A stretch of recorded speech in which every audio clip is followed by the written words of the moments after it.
The crystal chandeliers of the Drake Hotel cast a golden glow over the grand ballroom, illuminating the elite of Chicago's legal world. It was a night of celebration. Julian Crawford, my 34-year-old stepson, had just been named partner at Sterling & Hayes, one of the most ruthless and prestigious law firms in the Midwest. He stood by the open bar, a glass of Macallan in one hand, wearing a bespoke Italian suit that probably cost more than a reliable used car. He was holding court, surrounded by junior associates who hung on to his every word. I approached him to offer a polite, albeit obligatory, congratulation. I was wearing a simple, conservative navy dress, elegant but deliberately understated. Julian had always despised my lack of flash. He thought I was just a boring, retired consultant sponging off his father's pension. "Julian," I said, offering a warm smile. "Congratulations, your father is very proud." Julian turned, looking me up and down, his eyes glazed with a mixture of arrogance and alcohol. The chatter around him died down. "Oh, look, the wicked stepmother." Julian slurred, his voice loud enough to turn heads. He reached into his pocket, pulled out a silver quarter, and flicked it directly at my chest. The coin hit my collarbone with a sharp clink and fell to the marble floor. "Do me a favor?" "Eleanor," he sneered, a cruel smirk twisting his handsome face. "Take that and go buy a better outfit. Or at least a cup of coffee. You're embarrassing me in front of my colleagues. You look like a substitute teacher." A ripple of uncomfortable chuckles echoed from the associates around him. I didn't flinch. I didn't blush. When you've spent 20 years surviving the shark-infested waters of Wall Street hedge funds, the petty insults of an overgrown frat boy barely register. Slowly, gracefully, I bent down and picked up the quarter. I wiped it on the edge of my dress. Then, I turned to the older gentleman standing quietly just a few feet away, Arthur Hayes, the managing partner of the firm. I placed the coin into Arthur's palm and leaned in.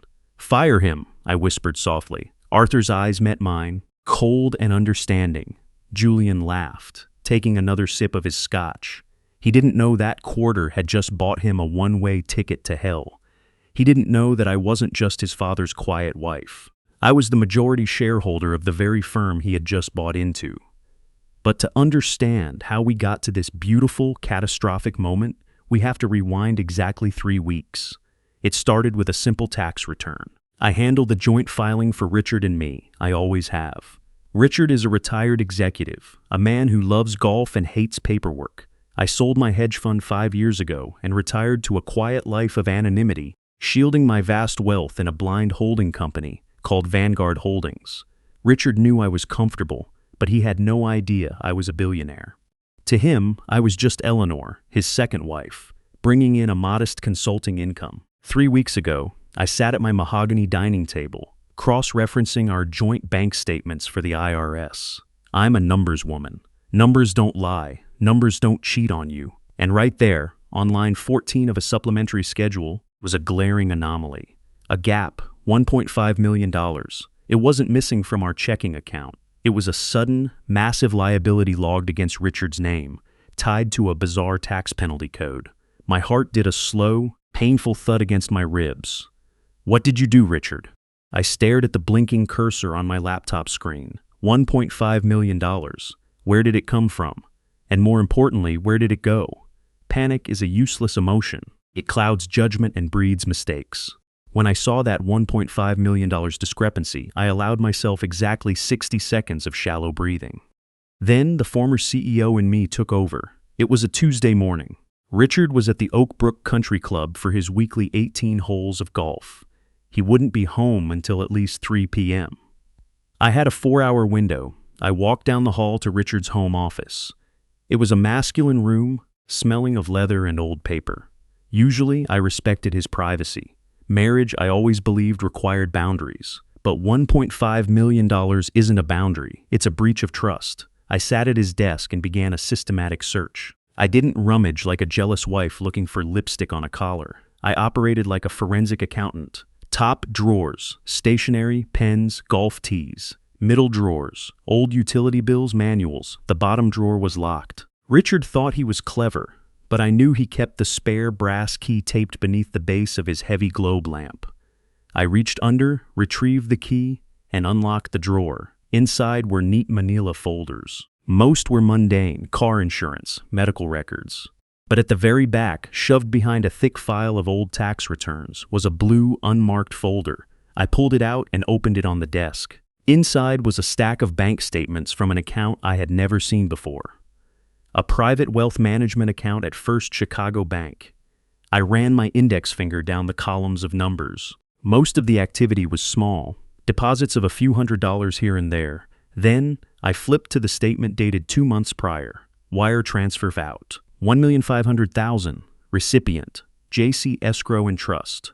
I let out a slow, stabilizing breath. J.C. Julian Crawford. I knew Julian had been gunning for partner at Sterling and Hayes. I also knew that becoming a partner at a top-tier law firm wasn't just a promotion. It required a massive buy-in. You literally had to buy your equity stake in the firm. For a firm like Sterling and Hayes, $1.5 million was the standard buy-in fee. Richard had funded Julian's partnership. A wave of bitter betrayal washed over me. When Richard and I married 8 years ago, we agreed to keep our major premarital assets separate. We built a life together based on mutual respect. Or so I thought. He had secretly funneled an absolute fortune to his arrogant, entitled son. But my analytical brain quickly overrode the sting of a broken heart. Richard's retirement pension was generous, but it wasn't that generous. He didn't have $1.5 million in liquid cash sitting around. He would have had to liquidate stock or borrow it. I grabbed my phone, snapped high-resolution photos of every single document in the blue folder, and placed everything back exactly as I had found it. I locked the drawer and taped the key back under the lamp. As I walked out of his office, the real question hit me, cold and sharp. How did Richard get the money? What did he leverage? I needed to see his digital footprint. I needed his computer. At 3:30 p.m., the front door opened and Richard walked in. He looked the part of the distinguished, silver-haired gentleman. He was wearing his favorite navy quarter-zip sweater, his cheeks slightly flushed from the crisp autumn air on the golf course. "Ellie, darling, I'm home," he called out cheerfully. I was in the kitchen, pouring myself a glass of iced tea. I forced my muscles to relax. I pasted on the warm, serene smile of a contented wife. "How was the game, Richard?" I asked, handing him a glass of water. "Fantastic. Shot a 78, he said, leaning in to kiss my cheek. His cologne, sandalwood and expensive soap filled my senses, a smell that used to mean safety. Now, it just smelled like a lie. He reached into his pocket and pulled out a small velvet box. "Saw this in the Pro Shops boutique, thought of you." I opened it. A generic sterling silver tennis bracelet. It probably cost $200. A guilt gift. "It's lovely, Richard." "Thank you," I said, feigning delight. He leaned against the granite counter, taking a sip of his water. "You know, Ellie, being out on the course today got me thinking. We're not getting any younger. I think we need to sit down next week and talk about some estate planning, simplifying our assets, making sure we're both protected in our golden years. Simplifying our assets." The phrase made my blood run cold, but my smile never wavered. He wanted to merge things. He wanted access. "That sounds incredibly responsible, honey," I said smoothly. "I'll start gathering my consulting paperwork." "Perfect," he beamed, oblivious to the predator standing in his kitchen. That night, I waited until 2 a.m. The rhythmic, mechanical breathing of Richard's CPAP machine echoed in the master bedroom. He was in a deep, medically induced sleep. I slipped out from under the duvet, grabbed my encrypted USB drive from my jewelry box, and padded silently down the hall to his office. His desktop computer was password protected, but Richard used the same password for everything. Julian 1990. Predictable. Pathetic, really. I plugged in my USB drive. I didn't bother reading the files there. I simply copied his entire Outlook PST email file and his entire documents folder. The transfer took 12 agonizing minutes. The blue progress bar crawled across the screen, while I listened for any change in the sound of his breathing down the hall. When it hit 100%, I safely ejected the drive, shut the computer down, and vanished back into the shadows. The next morning, after Richard left for a breakfast meeting, I fired up my own secure laptop in the sunroom. I imported his email data. I searched for the keyword 1,500,000. Dozens of emails popped up. Most were automated bank alerts. but one thread caught my eye. It was from a month ago, sent from Julian's secure law firm email to Richard's personal account. The subject line was simply, documents. I clicked it. From Julian Crawford to, Richard Crawford, Dad, the bank needs the final signature on the collateral forms by Friday, or I lose the partner slot. You promised me this. Just get it done. Send the wire to my trust. From Richard Crawford to, Julian Crawford, it's done, son. The wire is scheduled. Don't worry about the old lady. She doesn't know a thing. That house is ours now. My breath hitched. That house. I felt a sudden, violent drop in my stomach. I owned 3 properties, but only one mattered. The Victorian estate in Lake Forest. It was my ancestral home, left to me by my late grandfather. It was the only asset I kept in my own name, outside of my holding company, because of its sentimental value. My hands shaking with quiet rage, I opened the attachment on the email. It was a mortgage deed. A loan agreement with First Chicago Bank for $1,500,000. And there, at the bottom of the last page, next to Richard's signature, was my own signature. Only, I had never signed it. Richard hadn't just lied to me. He had forged my signature to mortgage my grandfather's house, risking my family legacy to buy his son a title. I leaned back in my chair and stared at the garden outside. The sadness evaporated, leaving only a cold, crystalline fury. You want my house, Richard? You want to play with the big boys, Julian? I picked up my phone and dialed the private number of my personal attorney. Sarah, I said when she answered, cancel my afternoon. We have a forgery to dismantle and a law firm to gut. Sarah Jenkins is a bulldog in a Chanel suit. As my personal attorney and forensic accountant for over a decade, she helped me navigate the quiet sale of my hedge fund and set up Vanguard Holdings. She is the only person in Chicago who knows exactly how much I am worth. I sat in her sleek, glass-walled office overlooking the Chicago River, watching her review the photos I had taken of Richard's hidden files. Sarah took off her reading glasses and rubbed the bridge of her nose. This is bad, Eleanor. Not just morally, legally. Tell me what I'm looking at, Sarah. No sugarcoating. She tapped the printout of the mortgage deed. Richard took out a $1.5 million line of credit against your Lake Forest estate. To do this, he had to provide the bank with a notarized signature from you, since the deed is solely in your name. This signature is a very good forgery, but it's still a forgery. The notary stamp belongs to a guy named Marcus Vance, likely a buddy of Julian's who didn't ask questions. I felt a cold knot tighten in my stomach. So my grandfather's house is collateral for Julian's partnership buy-in. Exactly, Sarah said grimly. And here is the reality. If you just file for divorce and claim forgery, it will trigger a massive legal battle with First Chicago Bank. They have a $1.5 million interest in your property now. It could take years in court to clear the title.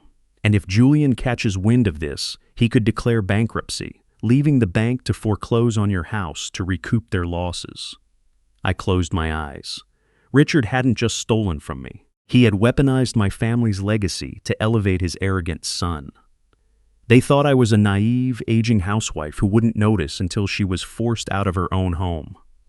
I can't let that house be tied up in litigation, Sarah. It means too much to me. Then we need leverage, Sarah advised, leaning forward. We need a way to force Julian to pay back the loan immediately and release the lien on your house before we drop the hammer on the marriage. A slow, icy calm washed over me. I didn't just want my house cleared. I wanted Julian stripped of the very title he had stolen my money to buy. I wanted Richard to watch his legacy crumble. Sarah, I said, standing up and smoothing my skirt. Julian's new partnership at Sterling and Hayes, that's where his pride lives. That's his golden goose, yes. But he's a partner now. He's protected. I offered Sarah a thin, dangerous smile. Not from the person who owns the firm. It's time I paid a visit to my investments. Sterling and Hayes occupies the top 3 floors of a towering skyscraper in the Loop. It is a monument to corporate law, all polished marble, mahogany panels, and quiet, ruthless efficiency. I didn't walk through the main reception area. I used a private executive elevator in the parking garage, a perk granted only to the firm's board of directors. 3 years ago, Sterling and Hayes was secretly on the verge of bankruptcy due to a massive undisclosed malpractice settlement. My holding company, Vanguard Holdings, stepped in and quietly purchased a 51% controlling interest to save them. On paper, it was a faceless corporate buyout. In reality, I owned the firm. The elevator doors chimed open on the 50th floor. I stepped out into the plush, silent hallway of the executive suite. As I walked toward the managing partner's office, I heard a familiar, boastful voice echoing from an adjacent conference room. And I told the client, "You either settle for 20 mil, or I'll bleed you dry in discovery." Julian was laughing, his voice dripping with arrogance. I paused, pressing myself slightly into the alcove. Through the glass, I saw him. Julian, wearing a custom suit, twirling an expensive pen, completely oblivious that the woman he constantly ridiculed was standing 30 feet away, holding the deed to his entire career. I walked past unseen and pushed open the heavy oak doors to the corner office. Arthur Hayes, a silver-haired titan of Chicago law, looked up from his desk. When he saw me, he immediately stood, buttoning his suit jacket. "Eleanor," Arthur said, his voice a mix of surprise and deep respect. "To what do I owe the pleasure? You usually prefer we communicate through your proxy." "Sit down, Arthur," I said, taking the leather chair opposite him. "We need to talk about your newest partner, Julian Crawford." Arthur sighed, a tired look crossing his eyes. "Ah, your stepson. I have to admit, Eleanor, I was surprised you didn't block his promotion. His legal mind is average, but he brought in a $1.5 million buy-in, and the board needed the capital. That $1.5 million was stolen from me, Arthur. My husband forged my signature to mortgage my family estate." Arthur froze. The color drained from his face. "Good God, Eleanor, are you certain? I have the documents. Now here is what I want." I leaned forward, my voice dropping to a whisper. "I want him fired. I want him ruined."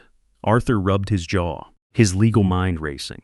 "Eleanor, you own 51% of this firm. I work for you. But legally, firing an equity partner without cause, especially one who just bought in, will trigger a massive lawsuit. He'll sue the firm and, by extension, your holding company. It will be a public, messy bloodbath. I don't want a bloodbath. I want a clean execution," I replied smoothly. "What do we need?" "We need cause," Arthur stated firmly. "We need him to commit a direct, undeniable breach of fiduciary duty. A malpractice so severe that we can legally expel him, confiscate his equity, and report him to the Bar Association for disbarment." I looked out the floor-to-soiling windows, watching the tiny cars crawling along the city streets below. Julian was arrogant, and arrogant men are invariably greedy. "If he needs to commit malpractice, Arthur, then we just have to give him the opportunity." Arthur raised an eyebrow. "You want to bait him? I'm going to serve myself up on a silver platter," I said, standing up. "Get your compliance team ready, Arthur. Julian is about to draft the most illegal document of his life. Domestic warfare is all about camouflage. You don't wear armor, you wear an apron." The next morning, Richard was reading the Wall Street Journal at the kitchen island, enjoying the espresso I had made him. I was humming softly, wiping down the countertops.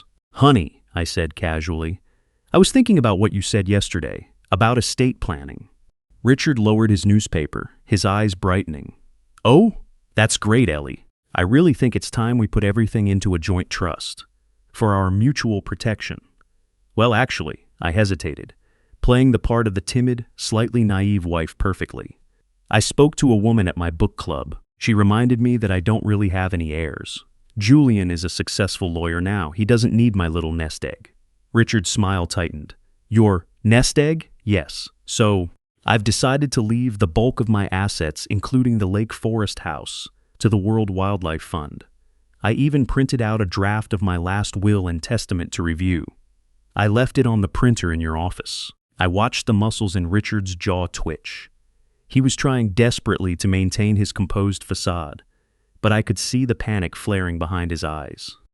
"If I legally willed the Lake Forest house to a massive charity, the charity's lawyers would audit the property upon my death. They would instantly discover the fraudulent mortgage. The whole house of cards would collapse."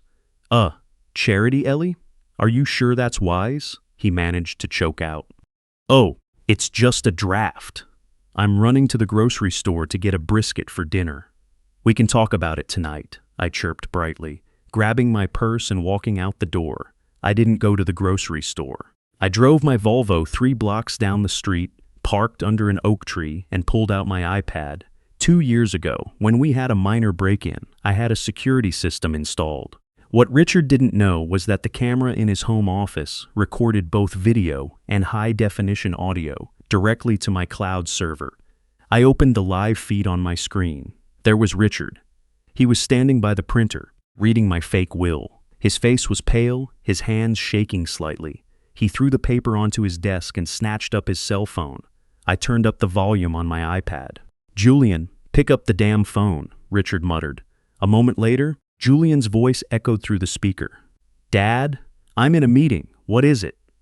"It's Eleanor," Richard hissed, pacing the floor. "She's drafting a will. She's giving the Lake Forest house to a damn wildlife charity. If she signs this and files it, or if she dies, the charity will do a title search.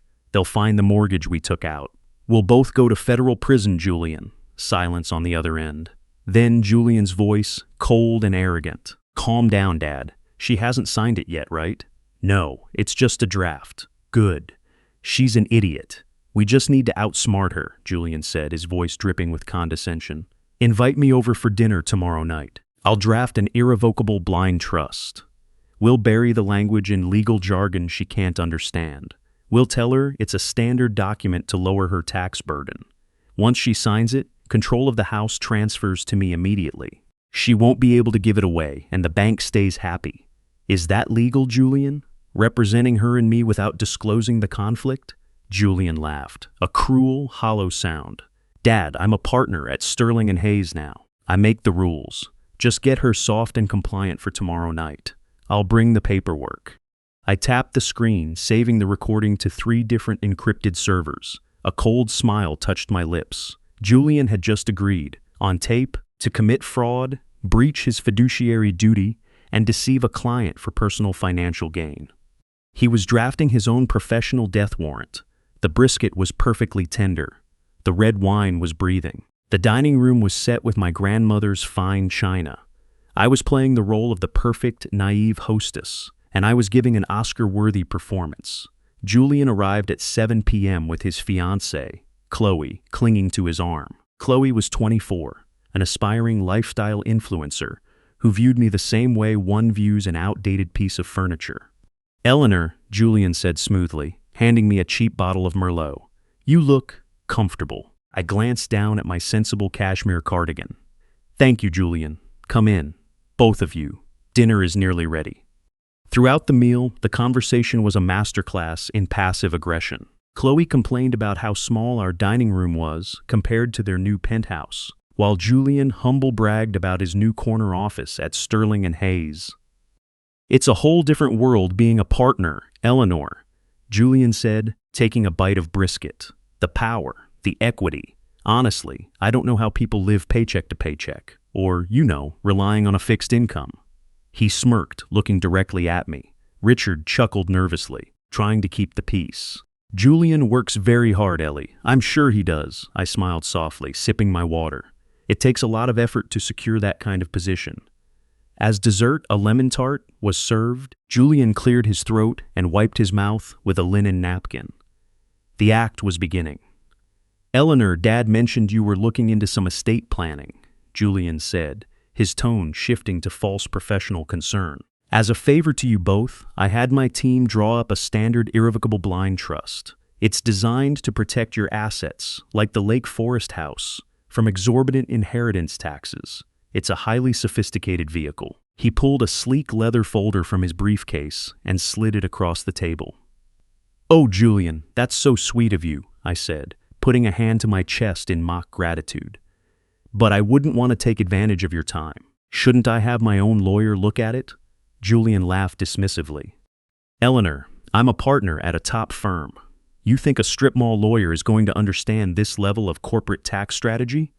I'm family. I'm protecting you. Just sign it, Ellie," Richard added, his voice tight. "Julian is doing us a huge favor. It secures our future." I opened the folder. The document was 40 pages of dense, convoluted legalese, but my trained eyes quickly caught the operative clauses buried on page 18.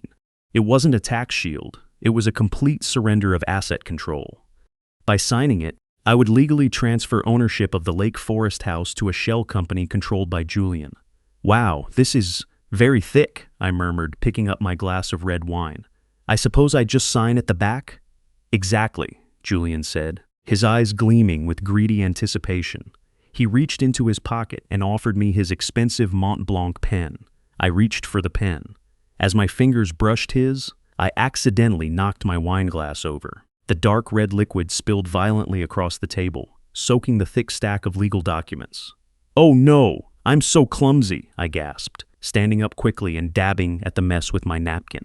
Jesus, Eleanor, Julian snapped, his polished facade cracking. He snatched the ruined papers away. Do you have any idea how important these were?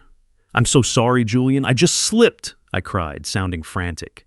Can you print another copy? Richard's computer is right down the hall, Julian sighed, exasperated, rubbing his temples. Fine, give me a flash drive. I have the PDF on my laptop. I scurried to the kitchen drawer. I bypassed the empty flash drives and grabbed the specific encrypted USB drive I had used to copy Richard's files days ago. I handed it to Julian. He plugged it into his laptop, dragged his fraudulent trust document onto it, and marched down the hall to Richard's office to print it. 5 minutes later, he returned with a fresh dry copy of the trust. Here, Julian grunted, slapping it on the table. Sign it carefully this time. I took the pen. I signed my name. Julian practically snatched the paper back, a triumphant, arrogant smirk spreading across his face. He exchanged a quick, victorious glance with his father. They thought they had won. They thought they had just stolen my legacy and covered up their $1.5 million felony. Well, Julian said, standing up and buttoning his jacket. We really should be going. Early meeting tomorrow. Thanks for the food, Eleanor. Good night, Julian, I said warmly. As they walked out the door, Julian tossed the USB drive onto the entryway table. Keep the drive, Eleanor. Try not to spill anything else. I waited until their taillights disappeared down the driveway. Then I picked up the USB drive. It felt heavy in my hand. It was the final nail in his coffin. The house was quiet.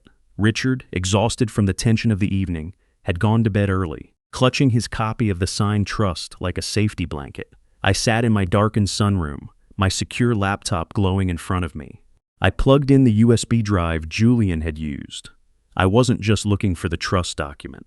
When you drag a file from a law firm's encrypted hard drive onto an external USB, it often pulls temporary cache files with it. I opened my forensic software and scanned the drive. There it was. Not just the trust document, but the source folder Julian had pulled it from. I opened the folder.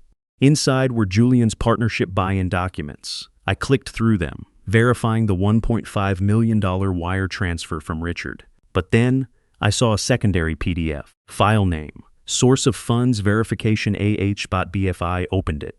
It was a standard compliance form required by the American Bar Association. Before accepting a massive partnership buy-in, the firm's managing partner must verify the source of the funds to ensure they aren't tied to money laundering or fraud. I scrolled down. The form clearly listed the $1.5 million coming from a mortgage on the Lake Forest property. And right next to it, glaring at me in black ink, was a note from the compliance officer flagging the signature on the deed as potentially anomalous, pending verification. I froze. At the bottom of the page was a signature overriding the compliance flag and approving the funds anyway, signed Arthur Hayes. Managing partner, my breath hitched.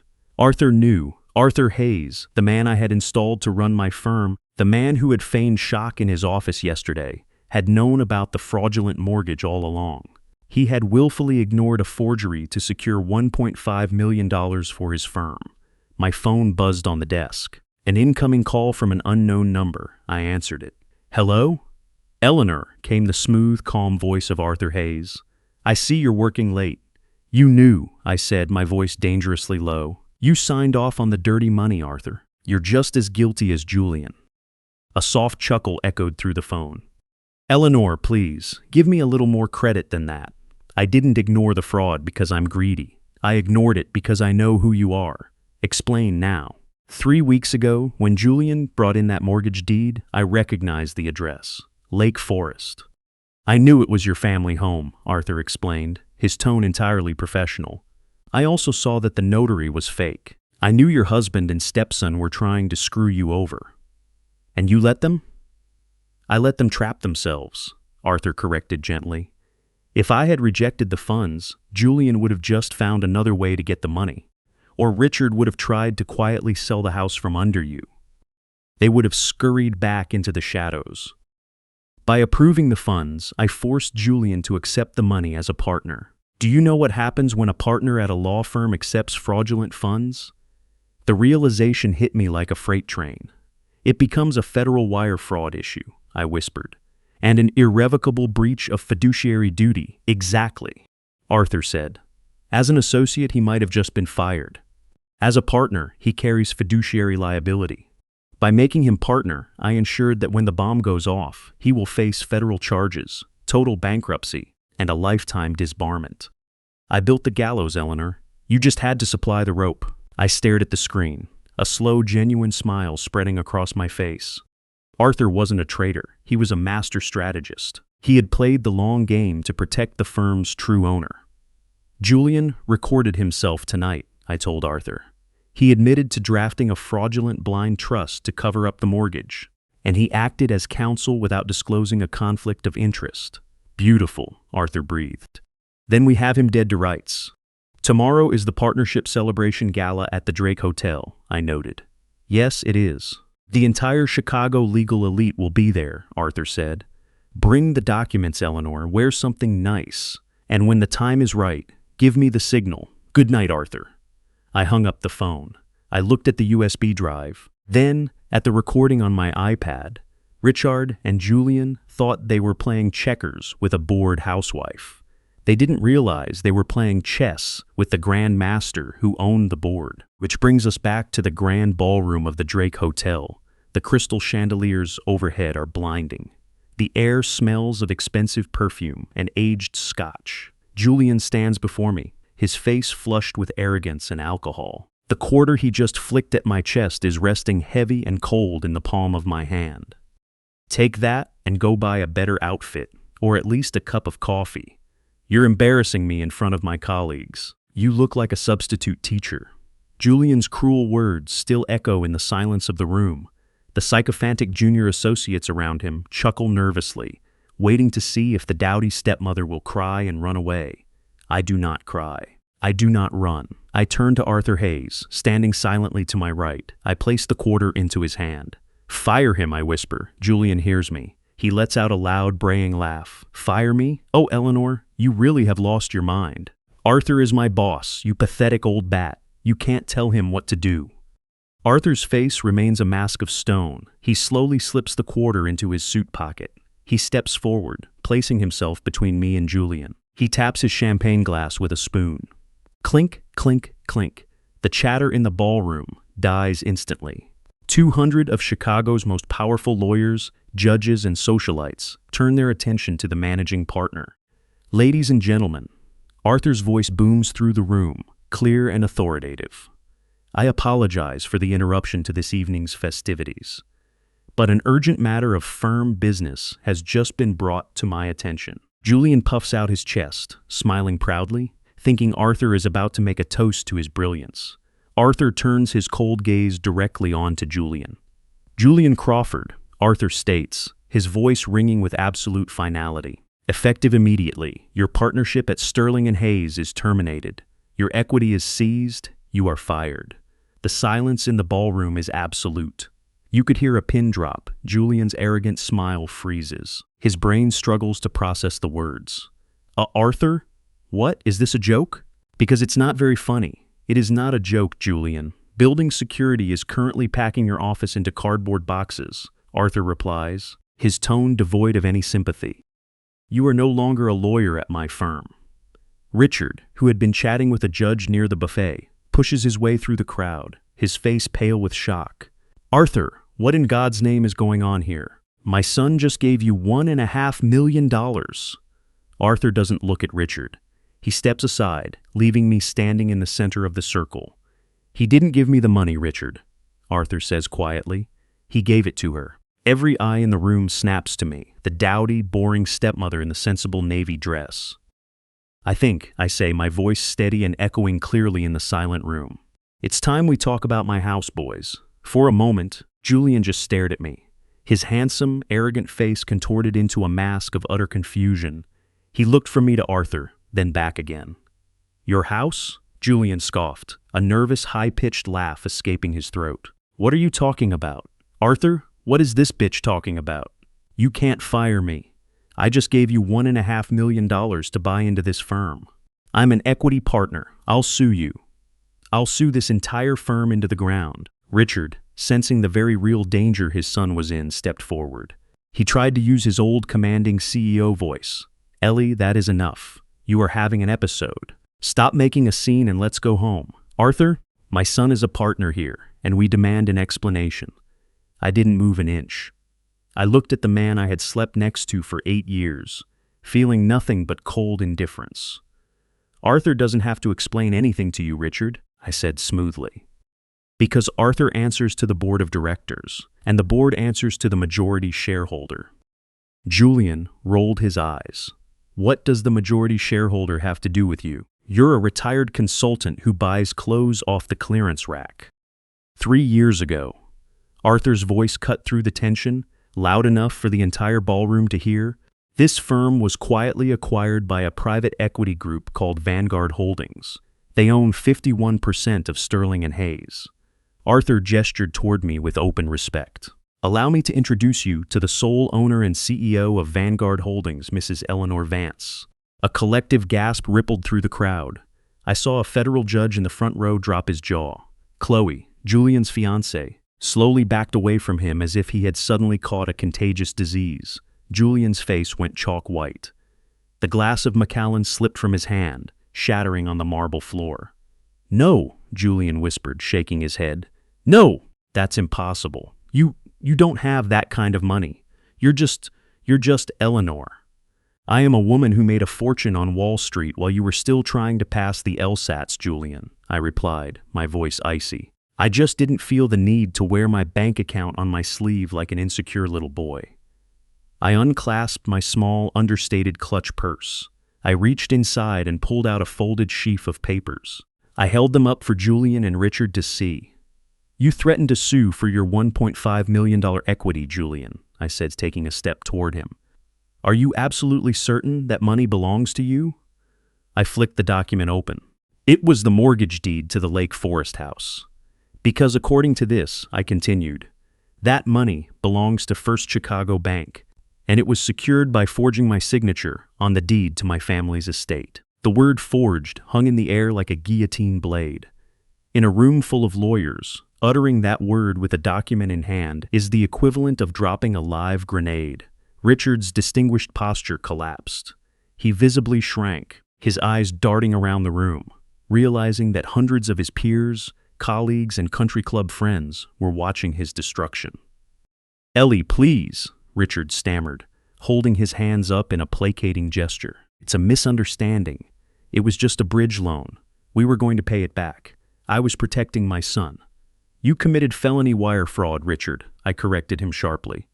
You used an illegal notary, falsified a federal lending document, and pledged an asset you do not own.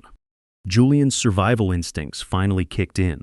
The arrogance vanished, replaced by the sheer, unadulterated panic of a cornered animal. I didn't know, Julian shouted, pointing a trembling finger at his father. I didn't know where the money came from. He gave it to me. I'm a victim here too. I let out a soft, humorless laugh. I reached into my purse again and pulled out the encrypted USB drive. I held it up. Really, Julian? You didn't know? I asked, my voice carrying to the back of the room. Is that why you drafted a fraudulent, irrevocable blind trust last night? To trick me into signing away my rights to the house so the bank wouldn't find out? Julian stopped breathing. You dragged the file onto this flash drive, I explained, relishing the terror in his eyes. You left the digital footprint of the compliance form. And better yet, I have a crystal clear audio recording of you telling your father that you would bury the language in legal jargon to trick me, a client for your own financial gain. The crowd of lawyers murmured in absolute shock and disgust. A breach of fiduciary duty of that magnitude meant the end of a career. You're done, Julian? Arthur said, stepping forward to stand beside me. The Bar Association will have the recordings by tomorrow morning. You will never practice law in this country again." Julian stumbled backward, bumping into the open bar. He was hyperventilating, sweat beading on his forehead. The bespoke Italian suit suddenly looked like a straitjacket. "You can't do this to me," Julian choked out, tears of panic welling in his eyes. "I'm a partner. I worked my whole life for this." "You stole for this," I corrected him softly, through the thick, tense silence of the ballroom. A new sound emerged. It started faint, bleeding through the heavy glass windows of the hotel, but it grew rapidly louder. Wail, whoop! Wail, police sirens, multiple of them converging on the Drake Hotel. Julian's head snapped toward the window. Richard let out a pathetic, whimpering gasp. I looked at my watch, then back at them. A $1.5 million fraudulent wire transfer across state lines falls under federal jurisdiction.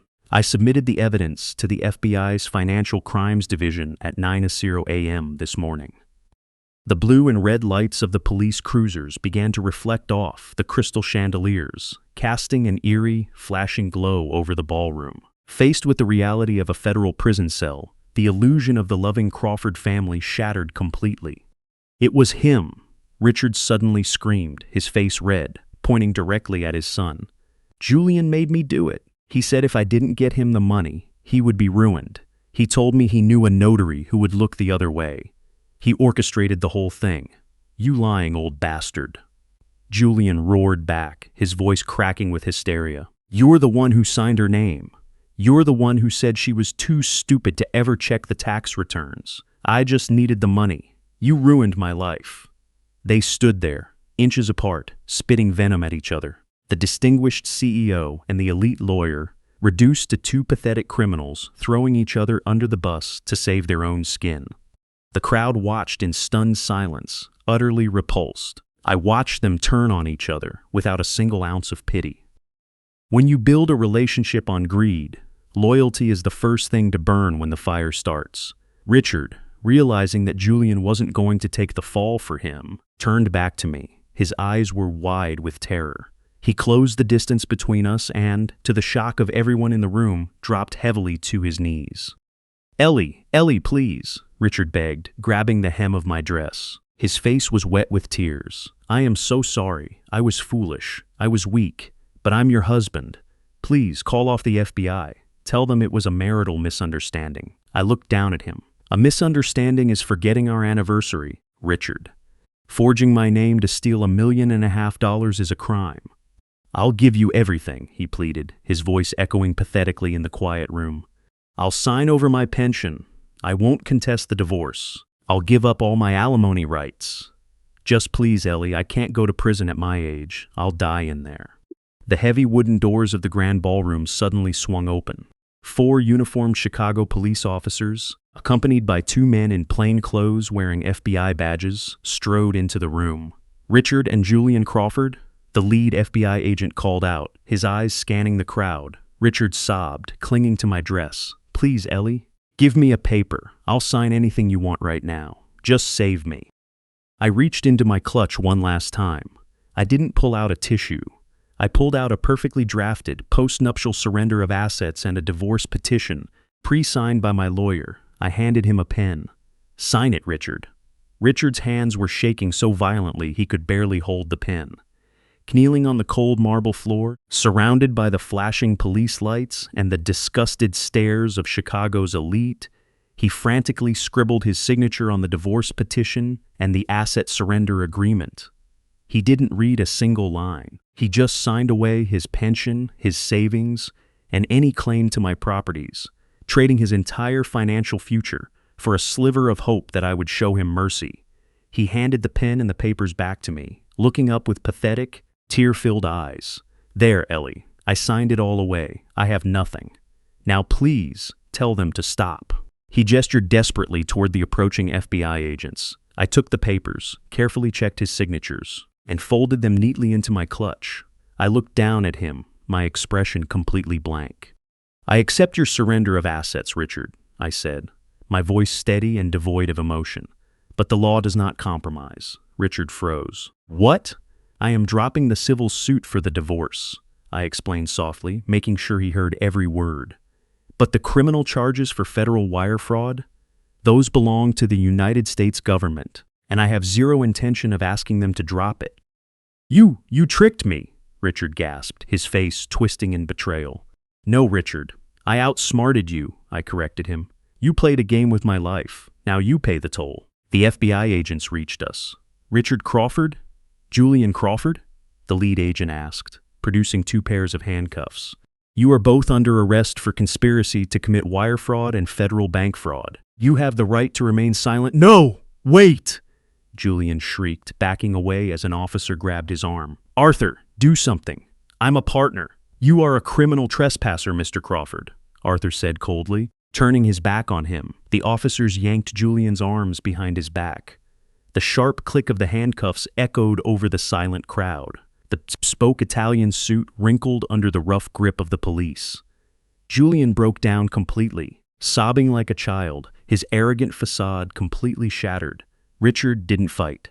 He just let them cuff him, his head bowed in absolute defeat, a broken old man who had gambled his dignity and lost everything. As the officers marched them toward the exit, Julian turned his head back toward me, tears streaming down his face. The hatred in his eyes was replaced by sheer terror. I didn't gloat. I didn't mock him.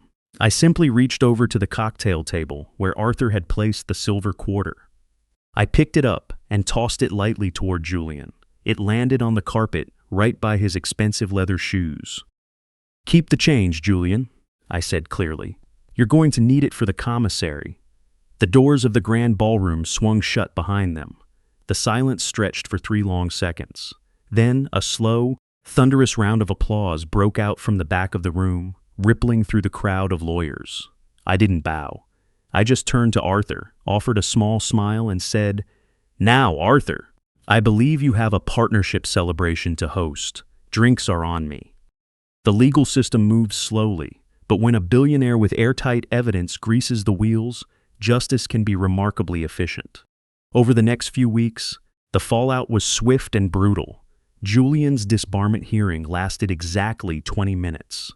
The audio recording of his plan to draft a fraudulent blind trust was played into the public record. He was stripped of his law license permanently. Without his job, his income, or his title, his fiancée, Chloe, left him before he even made bail. First Chicago Bank, terrified of a massive lawsuit from my holding company, eagerly accepted the $1.5 million seized from Julian's equity account to clear the fraudulent mortgage on my Lake Forest house.